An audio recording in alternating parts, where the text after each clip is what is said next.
بسم الله الرحمن الرحيم سلام الله عليكم ورحمة الله تعالى وبركاته داوديال kusoo dhawaada warbixin ku saabsan madaxweynaha wadanka Ruushka Vladimir Putin aftida laga yaabo in madaxweynaha Ruushka u sahasho inuu xilka hayo 36 sano Putin la'aantiis Ruushka ma jiraayo tani waa fikradda uu aaminsan yahay ku xigeenka madaxa shaqaalaha madaxtooyada ee dalkaasi sidoo kale waxaa sidaasi aaminsan malaayiin shacabka Ruushka ah oo 10 sano u soo doortay Vladimir Putin inuu noqdo ra'iisul wasaare ama madaxweyne kalsoonidan ayaa laga yaabaa inay dib loo cusboonaysiiyo 1 Luulyo kadib markii ay dhacdo afti dadweyne oo loogu talagalay in wax lagaga bedelo dastuurka wadanka Ruushka kaasi uu ogolaanaya madaxweyne Putin inuu mar labaad u tartamo muddo 6 sano oo dheeraad ah ee madaxweynenimada dalkaasi hogaamiyahan 67 sano jirka ah ayaanan meesha ka saarinin inuu mar labaad u tartamayo jagada madaxweynenimada wixii ka dambeeya 2024 markaas uu waqtiga hadda la joogo u dhamaado wuxuuna awood u yeelan karaa inuu xukunka sii hayo ilaa 2036 aftidan ayaa la qaban doonaa maalin kadib markii la xuso sanad guuradii 75aad ee ka soo wareegatay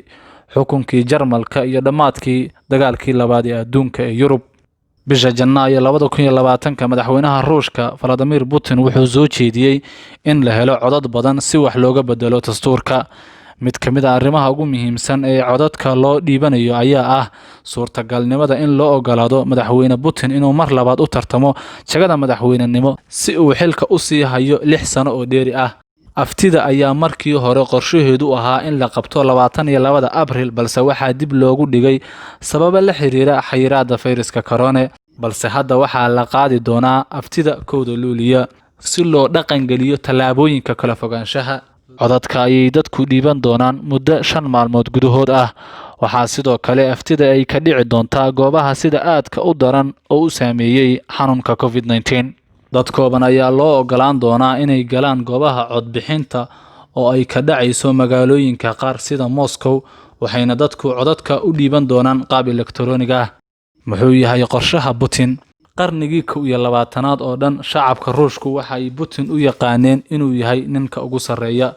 dadka dalkaasi badankoodu waxa ay u soo joogeen iyadoo Putin loo magacaabay ra'iisul wasaare sanadii 1999 haddana sanadii 2000 ilaa 2008 waxaa loo doortay madaxweyne haddana wuxuu dib ugu laabtay ra'iisul wasaare intii u dhaxaysay 2008 ilaa 2012 isla 2012 ayaa haddana dib loogu doortay madaxweynenimo inkastoo madaxweyne Putin aanu sheegin inuu raadinayo dib u doorasho haddana ma aanu beenin dhaleecayaasha waxay ku eedeeyeen inuu jidka u xaarayo inuu awoodda dalkiisa sii hayo ilaa 2036 waxay u muuqataa in taageero badan loo hayo Putin markii ugu dambeysay ee la sameeyo codbixin sanadii 2018 wuxuu helay in ka badan 76 codbixinta xilligan waxa uu sameeyay inta karaankiisa ah ee uu ku muujin karay inuu ku qoomameeyo in dib u aqbalo soo jeedinta ah inuu u tartamo waxa uuna tilmaamay inay jiraan dad ka hooseeya oo dalbanaya arrinkaasi ayay tiri wariyaha BBC-da ee Ruushka Zara Rainsford dad badan ayaa wax dhibaato ah ku qabi doonin arrinta ah in awoodda dalkaasi uu sii hayo haddii aysan dhab u jeclayn Mr Putin ayagu xitaa dhab kama aha ma jiraan wax kale oo lagu bedeli karo ayaa sidoo kale dad badan aaminsan yihiin ayay tiri Rainsford sidee ayuu Putin u noqday lama huraan maalmihii uu dhamaaday dagaalkii qabooba ee u dhaxeeyay shuuciyadda iyo galbeedka ayaa ahaa maalmihii uu soo caan baxay Vladimir Putin kacaankii 1989 ayaa la wareegay isagoo markii lagu dhajiyay inuu yahay wakiilka Jarmalka arrintaasi ayaa ku riday meel cidlo ah balse waxa uu ka dhaxlay laba aragti oo waarta cabsi laga qabo kacdoon caan ah kadib markii la arkay mudaharaadyo dadweyne oo sababay burburkii darbigii Berlin iyo daahi birta iyo nacaybkii ku yimid awoodii ka soo baxday Moscow kadib burburkii midowga Soofiyeed sidee ayuu awoodda ku qabsaday kadib markii uu ka soo laabtay magaalada Leningrad oo uu ka soo jeedo waxa uu durba gacan yara u noqday duqa magaaladaasi dhanka bariga Jarmalka Putin waxa uu qayb ka ahaa shabakad shakhsiyaad laga yaabo inay waayaan kaalintoodii hore laakiin waxaa si wanaagsan loo meeleeyay inay shakhsi ahaan iyo siyaasad ahaan ugu biiraan ruushka cusub. Putin ayaa caan noqday waxa uu xitaa ka badbaaday Sobchak dhicitaankiisii cajiibka ahaa, waxauna sii waday inuu si guul leh ula qabsado ruushka cusub. waxauna markii dambe u wareegay Moscow, halkaasi uu shaqo ka helay xukuumadda markaasi maamuleysay Ruushka. markaas iyada ah waxaa dalkaasi xukumayay madaxweynihii cusbaa ee Boris Yeltsin. ganacsatada sida Boris ayaa taageerayaal muhiim ah u noqday Yeltsin, waxa ayna noqdeen kuwa saameyn xoog leh ku leh aragtida dadweynaha waqti doorasho madaxweynenimo lagu jiray. markii la gaaray 1999kii madaxweyne Yeltsin wuxuu ra'iisul wasaare u magacaabay Vladimir Putin. si lama filaan ah ayuu madaxweyne ku noqday. dhaqanka Yeltsin ayaa isbedelay, waxaana ku dhawaaqay inuu si lama filaan ah shaqada isaga casilay 31 December 1999. Putin oo ay taageersan yihiin Bolsheviki iyo xubno kale oo muhiim ah ayaa si buuxda isugu meeleeyay inuu noqdo kusimihii madaxweynaha ka hor intuusan guushii rasmiga ahayd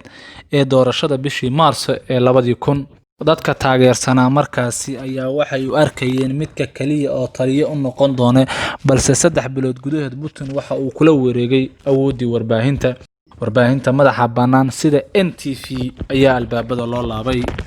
la wareegidda xukunka warbaahinta waxay madaxweynaha cusub u lahayd faa'iidooyin laba geesood ah: in meesha laga saaro dhaleecayaasha awoodda leh saameynta ay leeyihiin iyo qaybinta sheekada laga bilaabo dagaalkii Chechen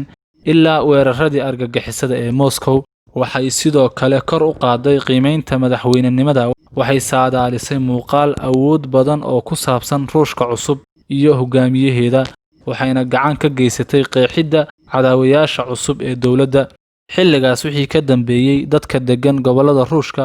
waxa kaliya ay daawanayeen waxa uu Putin doonayo inuu daawado. ku dhawaad 30,000 kanaal telefishin oo ku yaala Ruushka, badankoodu waxay ka fogaadeen wararka gebi ahaanba, iyo haddii warbixin kasta oo siyaasadeed dhacdo lama baahiyo ilaa dowladda ay si buuxda u sharciyeyso. ha igu qaldamin fariin ku socota gobolada.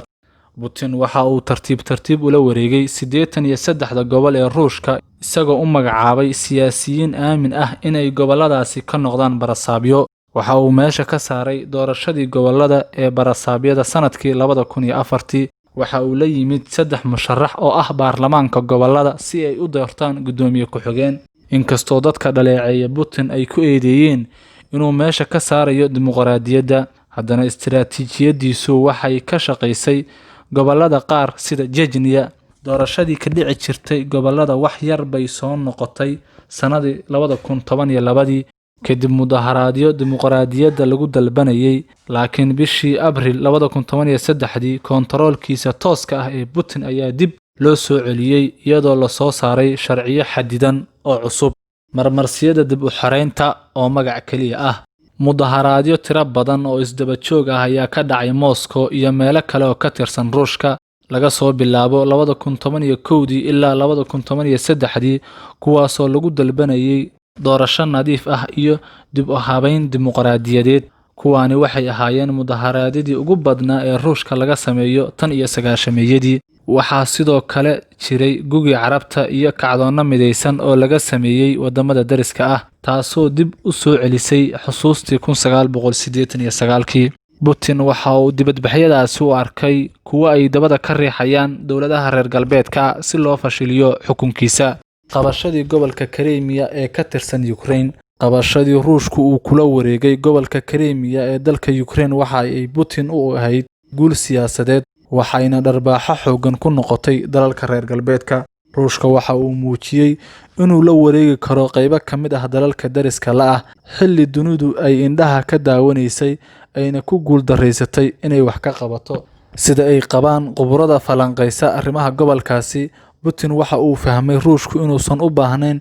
in dalkiisu uu noqdo awoodda dunida sida ay waayadii hore ahaan jirtaba. Putin waxa uu haystay awood ku filan oo uu dalalka reer galbeedka iyo NATO wax uga bedeli karay. Crimea waxay ahayd duulaankii ugu weynaa ee Ruushku uu ku qaado waayahan, balse ma aysan noqonin mid lagu takooro. garab istaaga Suuriya. in muddo ah Putin waxaa la sheegay inuu tijaabinayay salbalaarsi siyaasadeed ee dibadda ah, waxa uuna meelihii uu tillaabooyinka ka qaaday ka mid ah dalka Suuriya oo dowladda dalkaasi uu ku gacan siiyey dagaalka ay kula jiraan mucaaradka. dhinac ahaan waxa uu xaqiiqsaday inuu gacanta ku dhigay dal udubdhaxaad u ah bariga dhexe, halka uu sidoo kale fursad u helay inuu tijaabiyo xeeladiisa military.